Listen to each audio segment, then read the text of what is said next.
भाभी, बंटवारा तो आपकी मर्जी से हुआ था। मम्मी जी देखिए, शिखा ने अभी तक भी कपड़े नहीं सुखाए। ज़्यादा देर तक मशीन में पड़े रहेंगे तो सिलवटें पड़ जाएगी और प्रेस वाले को ज़्यादा पैसे देने पड़ेंगे। कब से बच्चों में लगी हुई है बड़ी बहू, इस तरह रोज़ अपनी देवरानी के खिलाफ मेरे कान मत भरा करो। मुझे सब पता है कौन मन से काम करती है और कौन बोझ समझ कर करती है। जितनी देर तुमने बातें बनाने में लगाई उतनी देर में तुम ही कपड़े सुखा देती हो।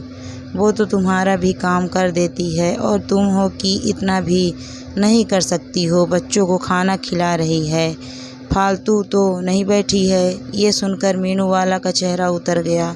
वो सोच रही थी कि देवरानी को डांट पड़ेगी, पर यहाँ तो उसको ही सुनना पड़ गया। रमा देवी की दो बहुएं हैं। बड़ी बहू मीनू वाला जो स्वभाव से ही झगड़ालू और इधर उधर करती है, वही छोटी बहू शिखा जो घर को बांध कर रखती है और सबको आदर देकर चलती है। मीनू वाला अपनी सास से लड़ती रहती थी। उसे लगता था कि जब से शिखा आई है उसकी सास बस उसी की नाम की माला जपती है, जबकि इसके लिए वो खुद जिम्मेदार थी। अपने हिस्से का काम करके वो कमरे में बंद होकर टीवी देखा करती थी, जबकि शिखा सारा काम निपटाकर अपनी सास के पास बैठती थी। उसके सिर और पैरों में भी मालिश कर दिया करती थी। सास की अलमारी भी कभी कभी जमा देती थी। मीनू वाला तो टीवी देखने में व्यस्त रहती थी, तो शिखा ही अपनी जेठानी के दोनों बच्चों को पढ़ा दिया करती थी। शिखा घर में सबका काम करती थी, तो इसीलिए सब उसे ही पूछा करते थे। बस इसीलिए कोई भी छोटी बात लेकर मीनू वाला लड़ने पर उतारू हो जाती थी। वो हर किसी के काम में कोई न कोई कमी निकाल ही देती थी। उसे लगता था दुनिया में सिर्फ वो ही परफेक्ट है, बाकी को तो कुछ आता ही नहीं है। अपने हिसाब से जीने वाली मीनू वाला को सास ससुर और देवरानी का संग ना भाता था। जब से शिखा शादी होकर आई थी उसे लगता था उसकी अहमियत कम हो गई है, इसीलिए वो मन ही मन चाहती थी कि किसी भी तरह घर का बंटवारा हो जाए और वो सास ससुर से अलग हो जाए। मीनू वाला अपने बच्चों और पति के साथ रहना चाहती थी।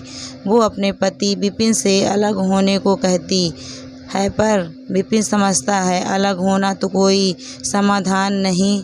तुम कोशिश करो कि घर में एडजस्ट करो, लेकिन वो मन ही मन ठान लेती कि वो अलग होकर रहेगी, बंटवारा तो होकर रहेगा। एक दिन सुबह मीनू वाला उठती है और अपने बच्चों और पति का टिफ़िन बनाकर दे देती है और रसोई से बाहर आकर बैठ जाती है। तभी रमा देवी पूछती हैं, बहू ये सब क्या है? तेरे ससुर जी की चाय कहाँ है और तूने शिखा के बच्चों का टिफ़िन नहीं बनाया?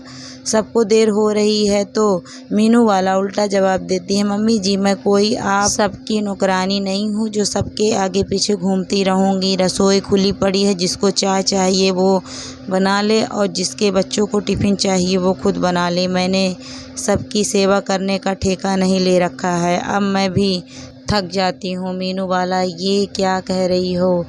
हम सब संयुक्त परिवार में मिलकर रहते हैं और हमें एक दूसरे का काम करके चलना चाहिए, तभी तो परिवार में प्यार बना रहता है। इस तरह इकट्ठे साथ रहकर भी तेरा मेरा करते रहेंगे तो साथ रहने का कोई मतलब ही नहीं है। इससे अच्छा तो हम रसोई और घर का बंटवारा कर देते हैं।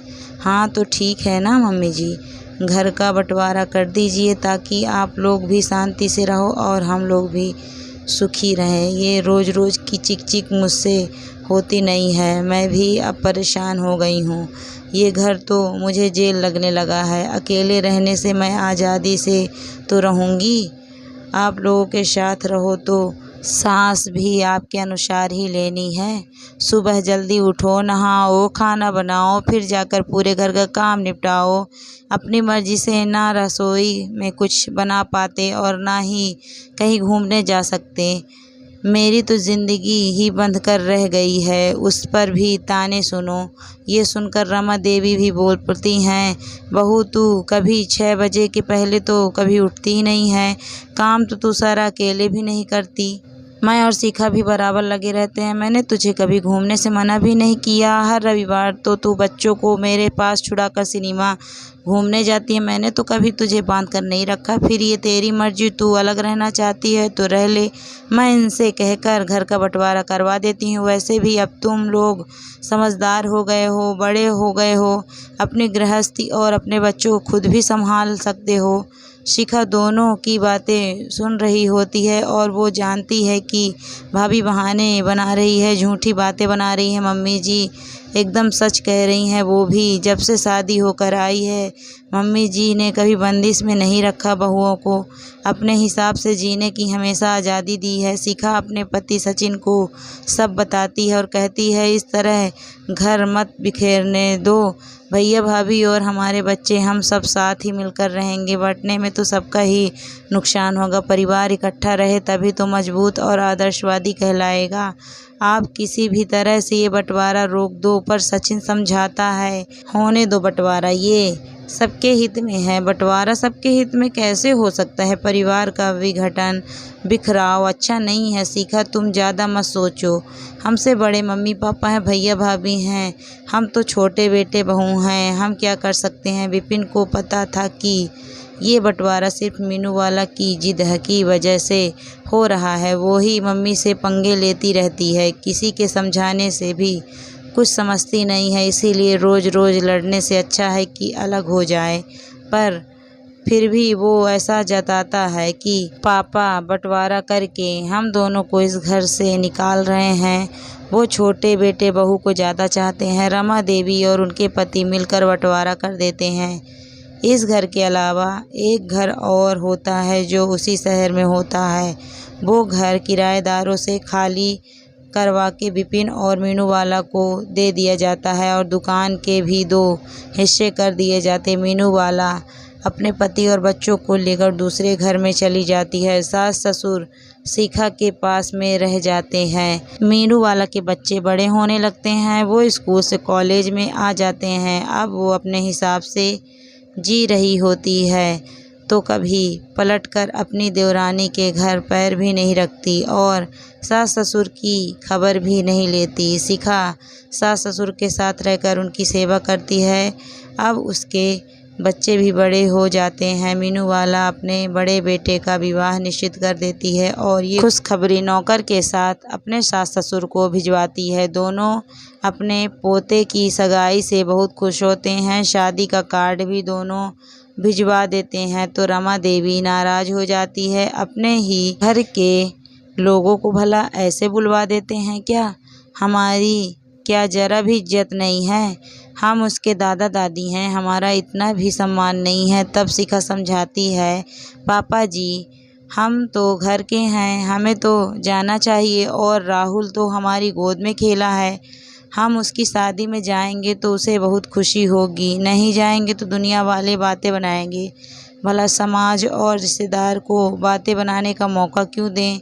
भैया भाभी खुद नहीं आए तो क्या हुआ? शादी के घर में 10 काम होते हैं। शादी का कार्ड तो आ ही गया है, बुलावा तो आ ही गया है, जिम्मेदारियां तो अलग होने के बाद भी ख़त्म नहीं होती है। आप तो बड़े हैं तो वहाँ जाना ही चाहिए। हो सकता है इससे रिश्ते में पड़ी दरार दूर हो जाए। अपनी छोटी बहू की बात सुनकर रमा देवी गदगदा हो उठती हैं। उनकी सारी दुविधा खत्म हो जाती है और वो सब अपने पोते को आशीर्वाद देने के लिए विपिन और मीनू वाला के घर चले जाते हैं। धूमधाम से राहुल की शादी होती है। अपनी पोत बहू का मुंह देखकर रमा देवी बहुत खुश होती हैं। वो दोनों को घर पर खाने का आमंत्रण देकर घर आ जाती हैं। 2-3 दिन निकल जाते हैं। फिर रमा देवी अपने बेटे के घर फ़ोन लगवाती हैं। जवाब मिलता है दोनों बच्चे हनीमून पर गए हैं। वहाँ से आकर भी मीनू वाला दोनों को सास ससुर के घर नहीं भेजती है। तब रमा देवी अपनी छोटी बहू से बोलती है, शिखा लगता है अलग होने के बाद भी तेरी जेठानी के मन में जो गांठ पड़ी थी वो अभी तक भी नहीं खुली है। तभी तो लगता है अलग होने के बाद वो तो ना खुद आई और ना ही अपने बेटे बहू को आशीर्वाद लेने भेजा। मम्मी जी कोई बात नहीं, हमने तो अपनी ओर से पूरी कोशिश की थी। हमें तो यही लगा था कि खून के रिश्ते ऐसे ही थोड़े टूट जाते हैं, अलग हो गए तो क्या, रिश्ते तो हमेशा रहते हैं। आप अपने दिल में कोई मलाल मत रखिए। कुछ समय बाद शिखा के बड़े बेटे की भी नौकरी लग जाती है और अब वो भी अपने लिए बहू तलाशने लगती है। एक अच्छी लड़की मिलते ही उसका संबंध तय हो जाता है। शिखा बड़ी खुश थी और एक दिन सुबह वो सास ससुर के पैर छूकर बोलती है, मम्मी जी, मैं और सचिन बड़े भैया और भाभी के घर जा रहे हैं। मोनू की शादी का कार्ड देकर आना है। उनका आशीर्वाद भी तो बहुत ज़रूरी है।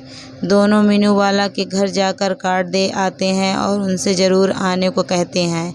विपिन बहुत खुश होता है कि अब हम भी शादी में चलेंगे, पर मीनू वाला मना कर देती है, मैं उस घर में कभी कदम नहीं रखूँगी जहाँ से मुझे निकाला गया है। ये तो राहुल की शादी का कार्ड भी मैंने आपके कहने से नौकर के हाथ भिजवा दिया था, वरना उन लोगों को बुलाने का मेरा जरा भी मन नहीं था। मुझे तो आश्चर्य हुआ, वो सब मुंह उठाकर चले भी आए। हमारे परिवार से उनके घर का कोई नहीं जाएगा। मैंने पैकिंग कर ली है, हम सब बाहर घूमने जा रहे हैं। मोनू की हल्दी की रस्म होती है, सभी लोग हल्दी लगाना शुरू करते हैं, पर शिखा की नज़रें अपने जेठ जेठानी के आने का इंतज़ार करती है। काफ़ी देर बाद भी दोनों नहीं आते तो रमा देवी कहती है, देख लिया बहू, वो तेरी जेठानी है, वो नहीं आएगी। अरे उसे रिश्तों की कदर होती तो वो अलग ही क्यों होती। वो तो अपने बेटे की शादी का न्योता देने भी नहीं आई और तू उसके घर भी जाकर आ। मम्मी जी, आप मन मत दुखाइए, हमने अपनी ओर से हर फर्ज पूरा किया, हमारे मन में कभी कोई मलाल नहीं रहेगा। कई बार जिंदगी में तैस में आकर हम ऐसा कुछ कर जाते हैं, फिर पछताते रहते हैं कि हमें वो नहीं करना चाहिए। हमने कोई कमी नहीं रखी, रिश्तों को जोड़ना चाहा, सबको साथ लेकर चलना चाहा। मोनू की शादी की हर रस्म में शिखा और सचिन अपने बड़े भाई और भाभी का इंतज़ार करते रहे, फ़ोन भी लगाते रहे, पर दोनों ने फ़ोन नहीं उठाया। रात को शिखा बोलती है, आप मुझे एक बार भाभी के घर ले चलिए, मैं उन्हें मना कर ले आऊँगी। दोनों शादी के फेरों के पहले उनके घर जाते हैं तो घर के बाहर ताला लगा। आज उनकी कोशिशों और रिश्तों की हार हो गई। भाभी ने ऐसा क्यों किया? बंटवारा तो उनकी मर्जी से हुआ था। वो साथ में रहकर भी खुश नहीं थी और अलग रहकर भी रिश्तों को निभा नहीं पाई। शिखा मन ही मन सोचते हुए वापस लौट आई। पाठकों, साथ में रहकर लड़ने झगड़ने से अच्छा है अलग रहकर प्यार से रहा जाए, पर अलग रहकर भी रिश्ते नहीं निभाए तो फिर खून के रिश्तों में दरार आ जाती है। खून के रिश्ते तो अंतिम सांस तक निभाए जाने चाहिए।